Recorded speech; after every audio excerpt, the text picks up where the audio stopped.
What's going on, everybody, man? DJ 504 in the building. Want to give a good DJ video. What we're going to talk about. We're going to talk about controllers.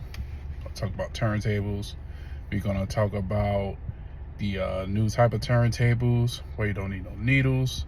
We're going to talk about the controllers that have motors in it, that have moving platters.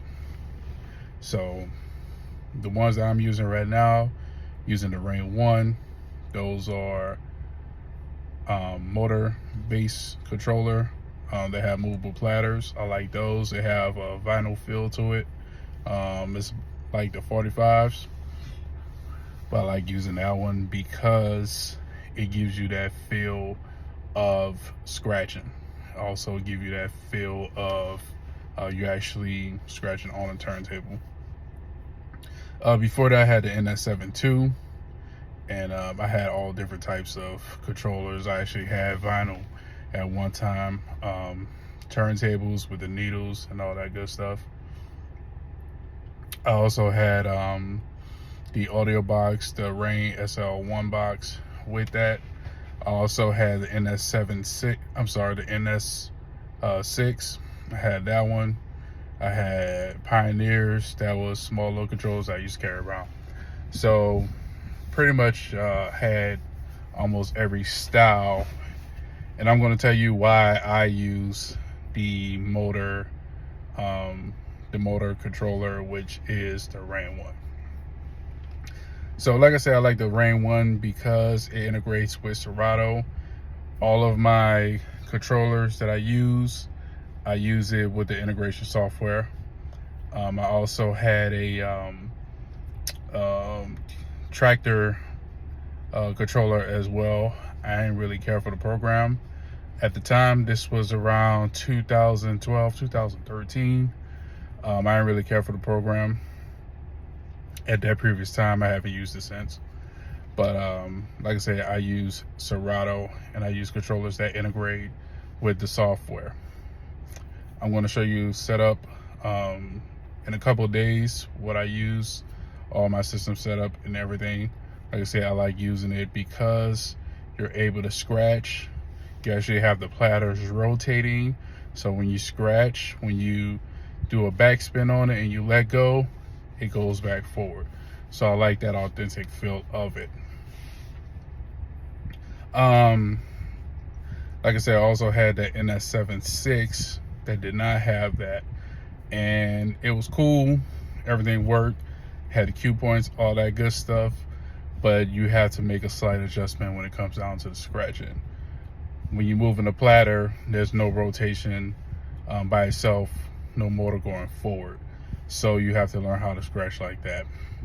My suggestion to you is, if you're just getting into DJing, one of the things is that when you're picking a controller, most of the time people want to go the cheaper route, but you literally, when it comes to DJ equipment, you pay for what you're going to get. So if you have a controller that costs around $250, and I mean like retail price, like $250, give or take, maybe up to like $500, $750 price range, you might get like the barest minimum. It might not have that latency. It really depends on the controller itself. The software depends on who made the controller too. Numark is pretty good if you want to go with the Numark brand, but I would suggest go with the more higher end ones. If you're just starting, you can get the mixed track, but I'm telling you right now, with my experience, when you get those, it's not really going to do what you want, or it's going to do the bare minimum of what you want. So I suggest trying it out. I would go to like your local pawn shop or a used equipment store. I will go to one of those, see if you can get it on the low. Also try to go to Guitar Center. I know the one out here in Florida, they might have like 1 or 2 display models up, or they might not even have a display model up.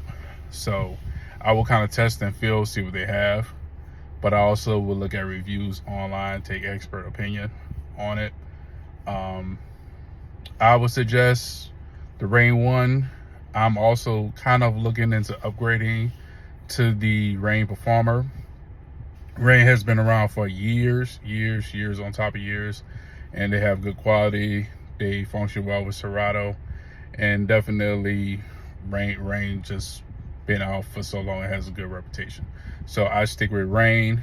Also, Pioneer is another good one as well. So, but why I don't use turntables, actual turntables, because if you go into a gig, most of the time you lugging everything by yourself. You're lugging everything by yourself. So convenience, that's the biggest thing. You can have everything in Odyssey boxes, Odyssey cases, whatever, but that weight get old. Depending on what vehicle you can have a car, you can have an SUV, you can have a truck. You're gonna be lugging everything. Lugging it from your house, putting it in your car, setting up, breaking down, take it back to the house. So I'm all about convenience. I'm all about time. So you want to be able to set all of your equipment up at least 15 minutes. In case you leave something, you could go grab it or whatever.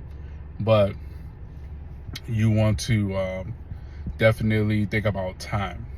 So some people have the time to go ahead, take both of the turntables out, hook it up to the mixer. After hook it up to the mixer, hook it up to your speakers, laptop, all that good stuff. If you have the time and you want to do it, fine. Hey, by all means, do what you got to do. I'm all about convenience. And sometimes you might be stuck in a situation where, when I was DJing at the gym people get there 30 minutes before the session start. So I had to make sure I got there right when they opened up the door, set up, and didn't have enough time to make sure everything working. Laptop good, external hard drive good, sound is good, all that good stuff. So you want to just make sure that you have enough time. And in case you might leave your headphones at home, or you have to go out and get headphones or power cords, all that good stuff, you have enough time to get that and then go back to the session as well. So my suggestion is definitely go ahead, experiment first. But also too, if you want to get an expensive pair of controllers, speakers, or whatever, go to Zounds. Zounds got payment plans. That is my biggest suggestion. I use Zounds mostly for Odyssey cases. I also use them for controllers and speakers. Sometimes when I get the controller though, I want to test it out, or I'll go to my Guitar Center and I'll see, hey, which ones do you have? I'll do my research online, go on YouTube, do my research, see if this is the one I want. But as you have more experience, you'll start looking at key things that you want.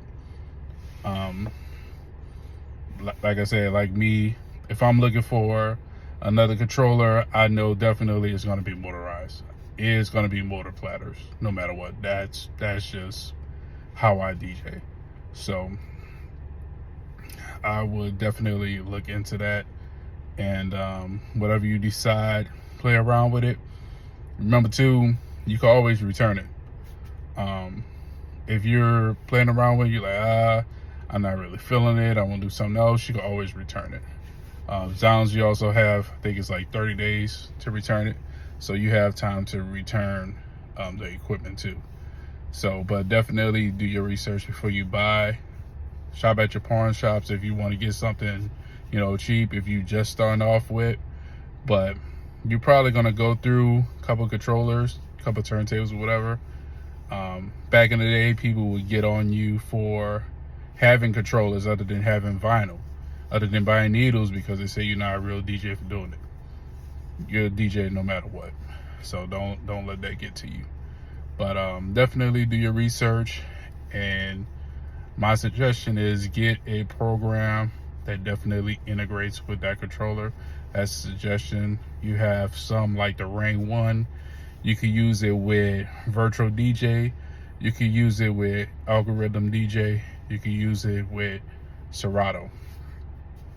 So But that's all I have for y'all today. I hope y'all have a great day.